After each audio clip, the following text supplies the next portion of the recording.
su amor a la Virgen Madre y su confianza en ella.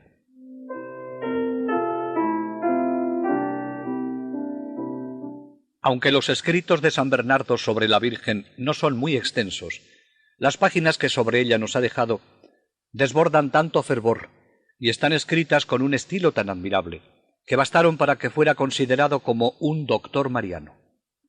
Su doctrina mariológica es una luminosa síntesis de cuanto la tradición había indicado antes que él. Hace una exposición amorosa de las grandes verdades que estaban ocultas hasta entonces y contenidas implícitamente en el misterio de la Encarnación.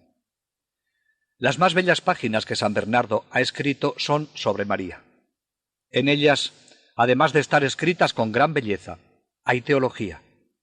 San Bernardo ha desarrollado una verdadera mariología, porque ha extraído de la Escritura no sólo de qué alimentar la piedad afectiva, sino los principios de una síntesis teológica completamente nueva. La sustancia de su doctrina está condensada en las homilías sobre el Evangelio de la Anunciación y en los 7 grandes sermones para las principales festividades de Nuestra Señora, muy especialmente el de la Natividad. La vocación mariana de Bernardo se remonta a su infancia. Ya desde entonces vivía el misterio de la Navidad con gran devoción. Su primer biógrafo dice que Bernardo nunca es más profundo ni más abundante que cuando habla del misterio de la Navidad.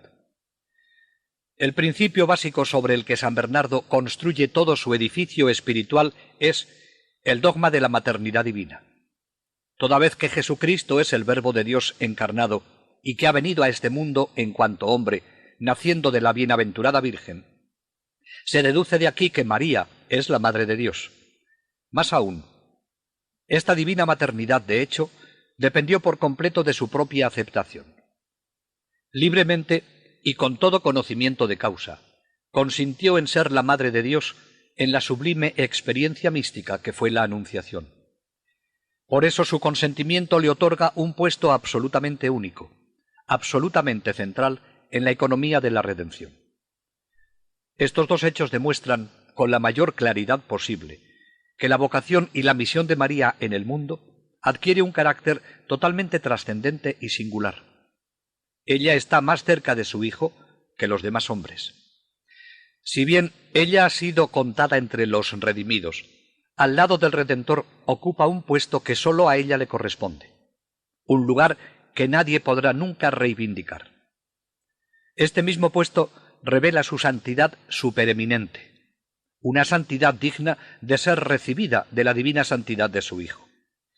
Su misión de Madre de Dios implica también privilegios, gracias y dignidades que no podían ser concedidos a ninguna otra criatura, y hacen que María desempeñe un papel en la vida espiritual de todo cristiano.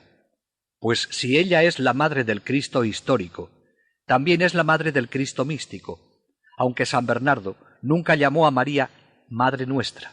Nunca dijo que éramos hijos de María, aunque de algunos textos se puede deducir.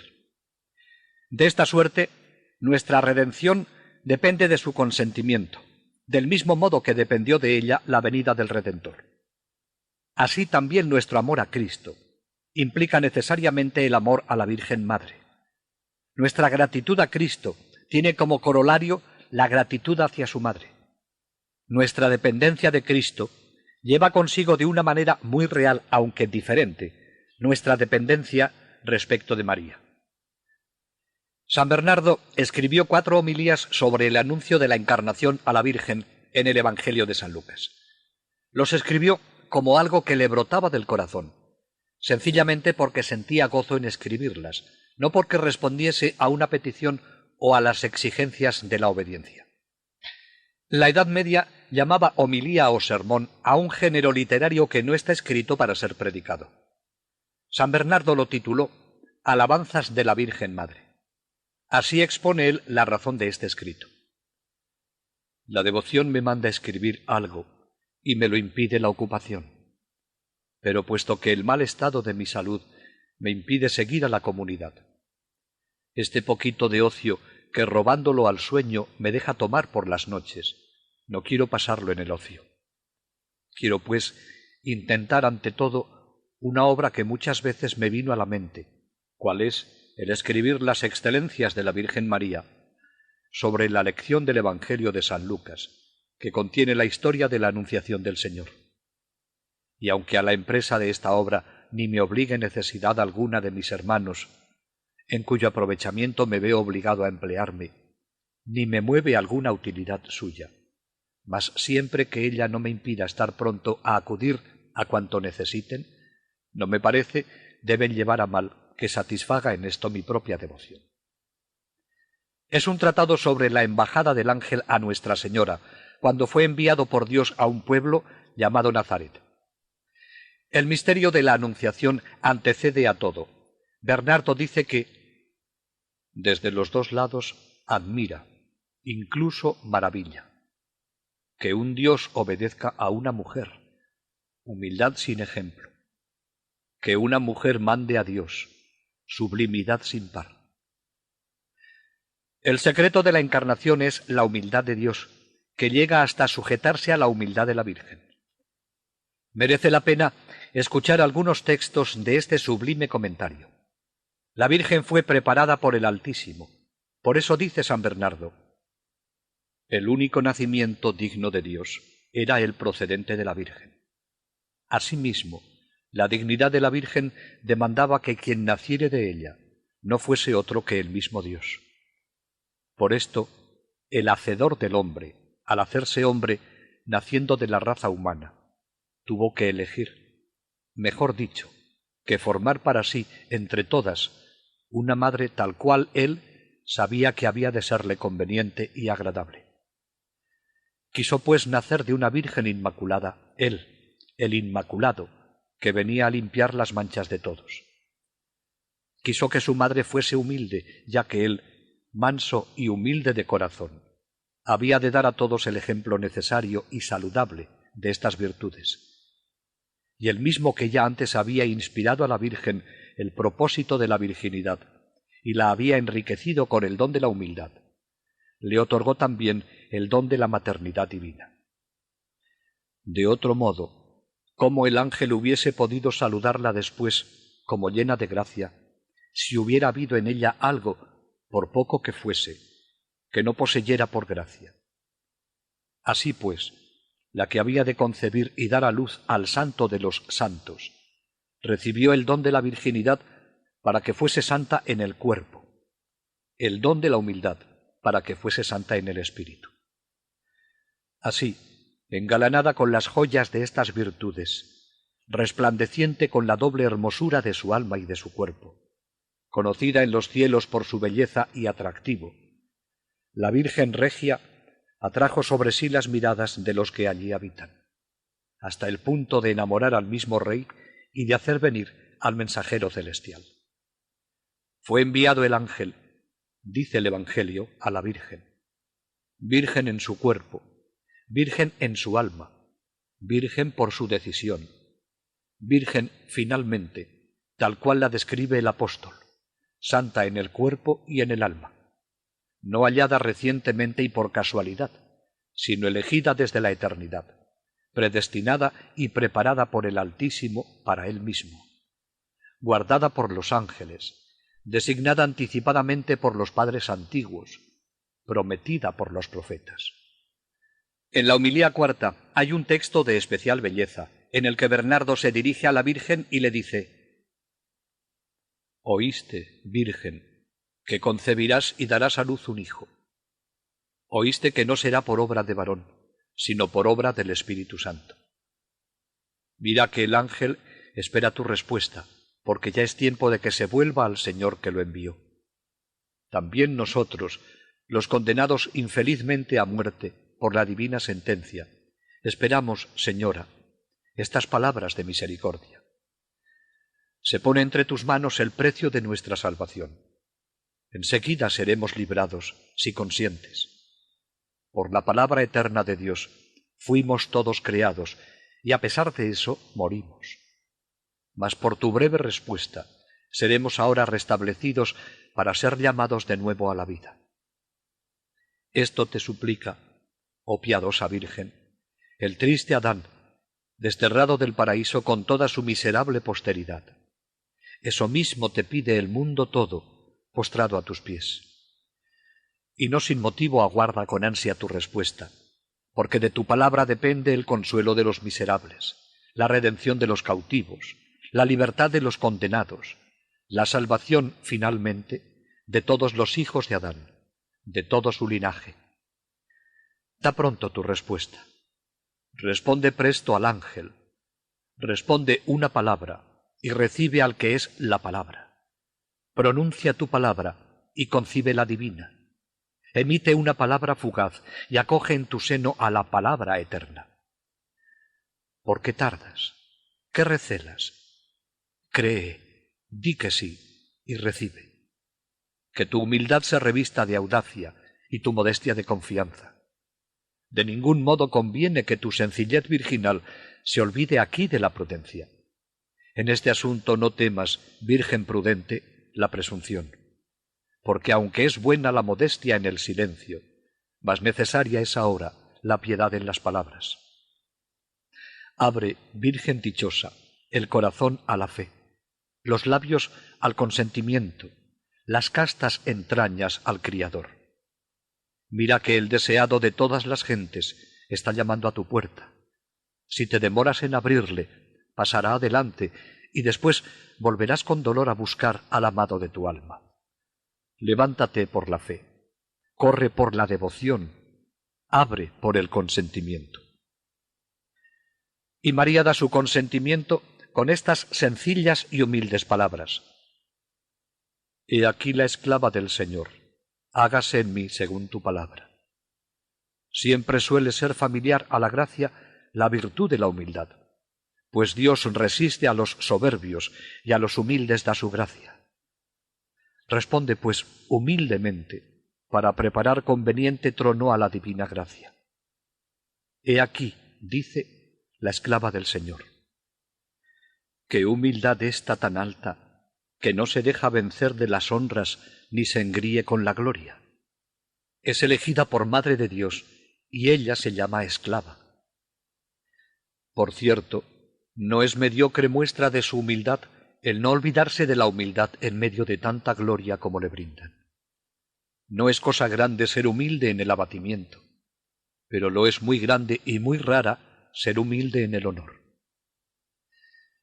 San Bernardo no se queda solo en la contemplación, sino que baja a aplicar el ejemplo de la Virgen a nuestra vida, en la que fácilmente nos engreímos, y dice: «Y yo, hombre miserable y de ningún mérito, aun viendo esto, si me eleva la Iglesia, engañada de mis disimulos, a algún honor, aunque no sea de los mayores, permitiéndolo Dios así, o por mis pecados, o por los de mis súbditos, me olvido al punto de quién he sido, y me estimo tal en mi interior cual me han estimado los demás hombres, que no conocen el corazón.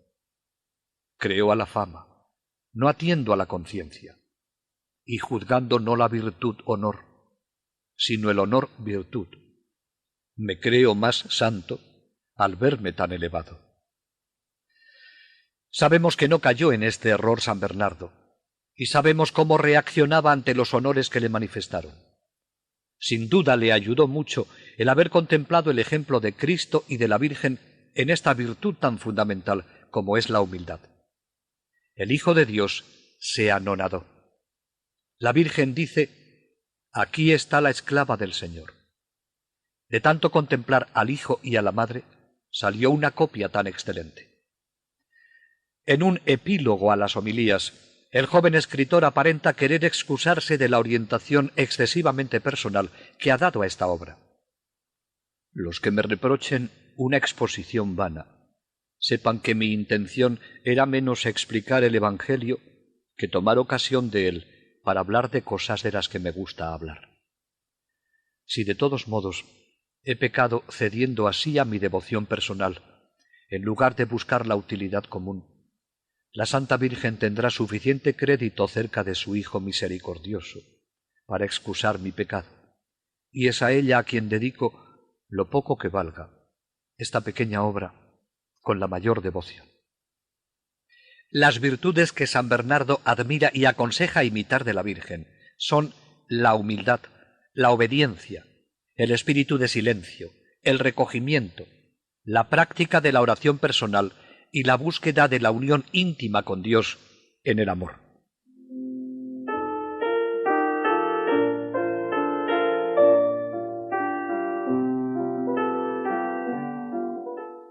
Además de estas homilías, Bernardo escribió sermones para las principales festividades de Nuestra Señora. Como el misterio de la Encarnación Redentora es el quicio y la clave de todas las Escrituras, las páginas marianas de San Bernardo son las más llenas de temas bíblicos entre todas las que escribió. Pero también ha sabido alabar a María, aplicándole el lenguaje de su tiempo, y así dice que María es reina, abogada, mediadora, que reconcilia, representa y recomienda a los hombres a su Hijo. Ante el juez es la Madre de Misericordia, la que negocia la causa de nuestra salvación, la que interviene en el proceso que nos enfrenta con Dios. Sabemos que cuanto viene del Padre Todopoderoso, viene por su Hijo, que es semejante a Él. Pero este Hijo ha querido comunicarse a los hombres por medio de María, que fue realmente su madre. De este modo, todos los dones que Dios hace al mundo por su Hijo pasan por la Virgen María. Ella es verdaderamente la intermediaria universal, y según esa expresión que tanto le gusta, es la mediadora. Está entre Dios y nosotros para facilitarnos nuestras relaciones con Dios. Se halla muy cerca de nosotros y nos toma de la mano, pero también muy próxima a Cristo, y nos une y lleva a Él. Por eso podemos tener en ella una confianza ilimitada. Ella presenta a su Hijo todas nuestras necesidades y nos otorga los auxilios que Él nos envía. San Bernardo llama a María Acueducto de las Gracias. Este es el título de uno de sus más célebres sermones. Desarrolla este tema comparándola a un acueducto, y así titula el tratado. La vida eterna es una fuente inagotable que riega los campos del mundo rescatado. Esta fuente de vida es Cristo nuestro Señor. Su plenitud se ha vaciado, por así decirlo, al conseguir nuestro perdón, encubriendo su gloria bajo las humillaciones de su humanidad. Por la redención, las aguas de esta fuente han llegado hasta nosotros. Este hilo de agua ha descendido hasta nosotros por un acueducto que comunica la gracia a cada uno según sus necesidades. Este acueducto es María, a quien el ángel llamó llena de gracia. Acueducto admirable que se eleva y empalma con lo más alto de los cielos, hasta el corazón mismo de Dios, y desciende hasta lo más íntimo de nuestros corazones. Hasta que no apareció María, la gracia no se derramaba de modo tan abundante sobre la humanidad. Pero desde que María es la madre del mediador, se ha convertido en mediadora que nos inunda de su gracia. Si la majestad de Dios nos ofusca, si por la gloria infinita de Jesucristo nos parece que está muy alejado de nosotros, María debe infundirnos confianza. El Hijo escuchará a la Madre y el Padre atenderá al Hijo. Este es el esquema que también pone San Ignacio en los famosos 3 coloquios que invita a hacer en momentos decisivos de los ejercicios. Primero, ir a la Virgen pidiéndole lo que deseamos, con ella al Hijo y con los dos al Padre. Un pequeño texto de este sermón nos muestra cómo enlaza Bernardo la mediación de Jesucristo con la de la Virgen. El santo que va a nacer se llamará Hijo de Dios, la fuente de la sabiduría, la palabra del Padre en las alturas. Esta palabra, por tu mediación, Virgen Santa, se hará carne, de manera que el mismo que afirma, yo estoy en el Padre y el Padre está en mí, podrá afirmar, yo salí de Dios y aquí estoy. En el principio, dice el Evangelio, ya existía la palabra, manaba la fuente, pero hasta entonces sólo dentro de sí misma. Y continúa el texto sagrado, y la palabra estaba junto a Dios, es decir, morando en la luz inaccesible. Y el Señor decía desde el principio, mis designios son de paz y no de aflicción. Pero tus designios están escondidos en ti, y nosotros no los conocemos, porque ¿quién había penetrado la mente del Señor? o quién había sido su consejero. Pero llegó el momento en que estos designios de paz se convirtieron en obra de paz. La palabra se hizo carne y ha acampado ya entre nosotros. Ha acampado ciertamente por la fe en nuestros corazones. Ha acampado en nuestra memoria. Ha acampado en nuestro pensamiento y desciende hasta la misma imaginación. En efecto, ¿qué idea de Dios hubiera podido formarse el hombre que no fuese un ídolo fabricado por su corazón? Era incomprensible e inaccesible, invisible y superior a todo pensamiento humano.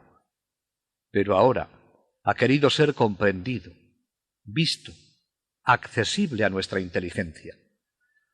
¿De qué modo?, te preguntarás. Pues yaciendo en un pesebre, reposando en el regazo virginal, predicando en la montaña, pasando la noche en oración, o bien pendiente de la cruz en la lividez de la muerte, libre entre los muertos y dominando sobre el poder de la muerte, como también resucitando al tercer día y mostrando a los apóstoles la marca de los clavos como signo de victoria, y subiendo finalmente ante la mirada de ellos hasta lo más íntimo de los cielos.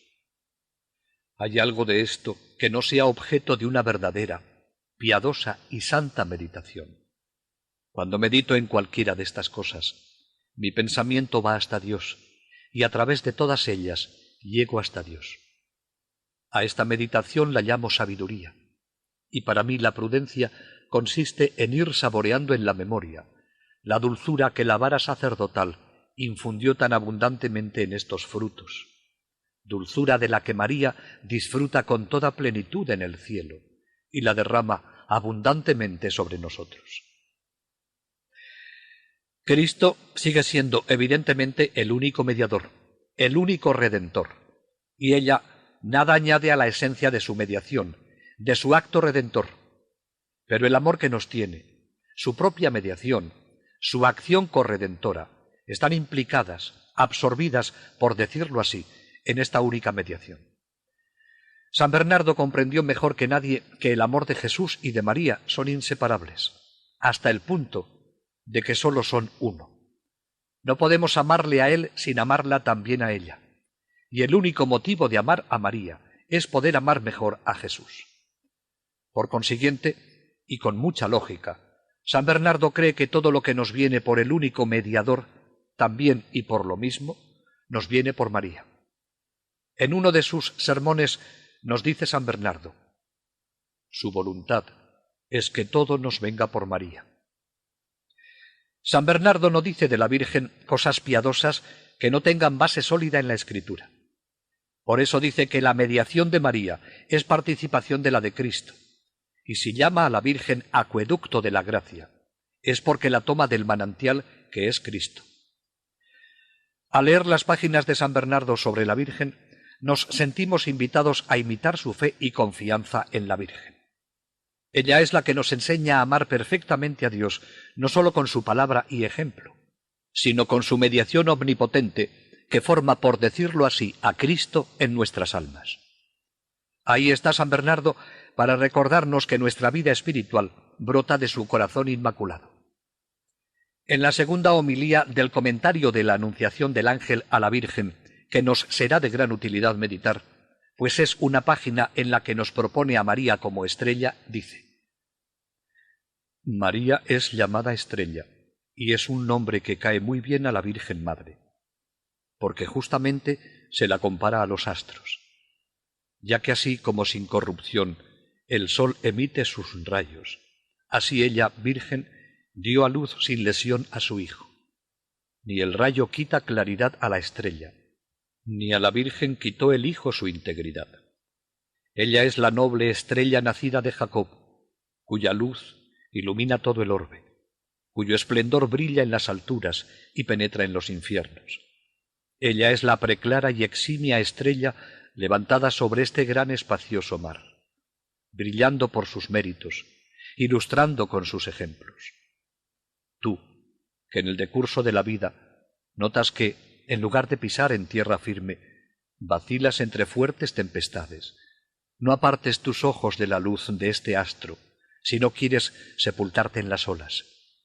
Si se levantan los vientos de las tentaciones, si te alcanzan las tribulaciones, mira a la estrella. Llama a María. Si fueras agitado por olas de soberbia, o de la detracción, o de la ambición, o de la emulación, mira a la estrella. Llama a María.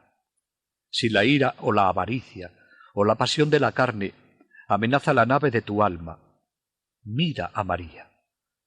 Si turbado ante la memoria de la enormidad de tus culpas, confuso a la vista de la fealdad de tu conciencia, aterrado ante el horror del juicio, comienzas a ser absorbido por la tristeza, a caer en el abismo de la desesperación. Piensa en María, invoca a María. No se aparte María de tu boca, no se aparte de tu corazón. Y para impetrar el apoyo de su intercesión, no olvides de seguir los ejemplos de su virtud. No te extravías si la sigues, no desesperas si acudes a ella. No te perderás si en ella piensas. Si ella te tiene de su mano, no caes. Si ella te protege, nada temes. Si ella te guía, no te fatigas. Si ella te ampara, llegas al puerto. En la encíclica Doctor Melifluo, el Papa nos da unos consejos que son muy apropiados para la situación actual. Nos invita a excitar cada día con nuevo cuidado la piedad para con la Santísima Virgen y a imitar fervorosamente sus excelsas virtudes, cada cual en su propio estado. Si en el siglo XII graves peligros amenazaban a la Iglesia y a la sociedad humana, no menores son, por cierto, los de nuestro tiempo. La fe católica, de la cual nacen las mayores alegrías de los hombres, está frecuentemente adormecida en las almas. En lugar de la caridad, que es vínculo de perfección, de concordia y de paz, aparecen los odios, los rencores, las discordias. Una inquietud, una ansiedad, una trepidación aletea en las almas de los hombres.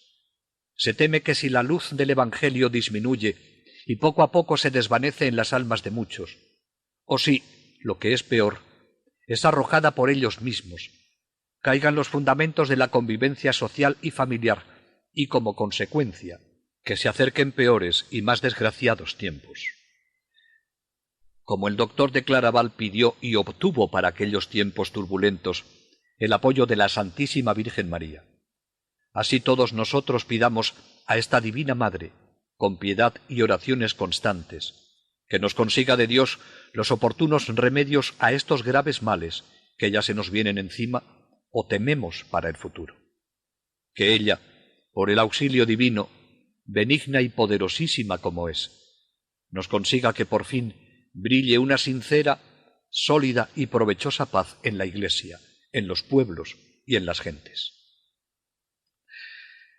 No tenemos más que mirar nuestro mundo para convencernos de la necesidad imperiosa que tenemos de recurrir a la Virgen, para que ella proteja y defienda a la Iglesia y al mundo de tantos peligros, y nos ayude a los cristianos a vivir con decisión, audacia y fidelidad nuestros compromisos cristianos, aunque el ambiente no nos sea propicio. Es entonces cuando necesitamos imitar sus ejemplos y solicitar más su ayuda. La plegaria que Bernardo hace a María Reina podemos hacerla nuestra.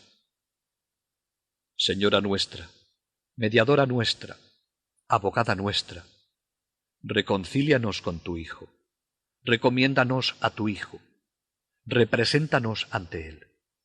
Haz, tú que eres bendita, por la gracia que encontraste, por la prerrogativa que mereciste, por la misericordia que engendraste, que aquel que tuvo a bien hacerse partícipe de nuestra debilidad y de nuestra miseria, por haber tenido tú piedad de nosotros, nos haga también partícipes de su gloria y de su bienaventuranza, porque tú intercederás por nosotros a Jesucristo, tu Hijo y Señor nuestro.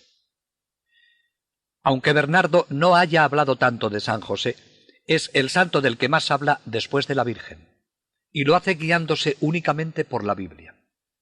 Las virtudes que más ensalza en él son su fe, su castidad y su humildad. Y fiel a la tradición patrística, Bernardo capta la importancia de José en la historia de la salvación y su misión en la Iglesia.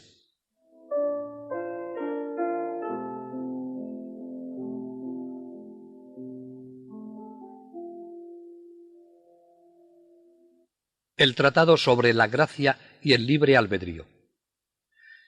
Los siglos XII y XIII consideraron este tratado como la clave de bóveda de toda la doctrina de San Bernardo acerca de la santificación del hombre.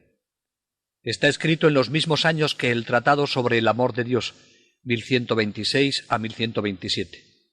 Es una de las piedras angulares de su teología, una de las principales fuentes en que hallamos su doctrina sobre el alma humana, creada a semejanza de Dios. La libertad es la que conforma al hombre a esta imagen. Esto no es más que otra manera distinta de expresar una idea que ya resalta al hablar sobre el amor a Dios, que el hombre ha sido creado para amar a Dios. Porque para amar a Dios con un amor desinteresado, el hombre ante todo tiene que ser libre. Su elevación a la unión divina es, a la par, una conquista de su libertad. Nuestra libertad fundamental, la libertad de elección, no es más que el paso previo en esta larga ascensión. La posibilidad de obrar entre el bien y el mal es sólo la sombra de la verdadera libertad. Porque la auténtica libertad, en toda su pureza, es obra de la gracia, que al hallar al alma cautiva del pecado, restituye la esencial orientación a una libertad que se inclinaba espontáneamente al mal más que al bien. Sólo entonces la libertad humana es capaz de evitar las malas opciones. Se hace vigorosa, es adulta. En último término, el alma acaba su perfecta liberación en la gloria. Por fin posee una libertad que escoge siempre el bien, que se goza indefinidamente en lo mejor, que no se desvía nunca por cualquier inclinación hacia lo menos bueno. Según San Bernardo, sólo seremos plenamente libres en el cielo. Para que una obra sea meritoria, han de cooperar la gracia de Dios y el libre albedrío. Así nos lo explica Bernardo en este texto que recogemos. Es más fácil conocer lo que se debe hacer que hacerlo, pues una cosa es indicar el camino a un ciego y otra muy distinta, proporcionar vehículo al cansado de caminar. Dos cosas me son igualmente necesarias, que me enseñen lo bueno y que me ayuden a conseguirlo. Para ratificar lo que dice, recurre como siempre a la Escritura, en este caso a lo que dice San Pablo. El Espíritu Santo es quien ayuda a nuestra flaqueza. Todavía más, aquel que me da por tu boca el consejo, creo que es preciso que me dé la ayuda, por medio de su Espíritu, para cumplir tu consejo. Mas supongamos que gracias a su inspiración tengo ya el querer. A pesar de eso, todavía no atinaré en cómo poder realizarlo. Y aún tengo por cierto que no encontraré jamás este poder, si quien me dio el querer no me da también las fuerzas necesarias para realizarlo a gusto.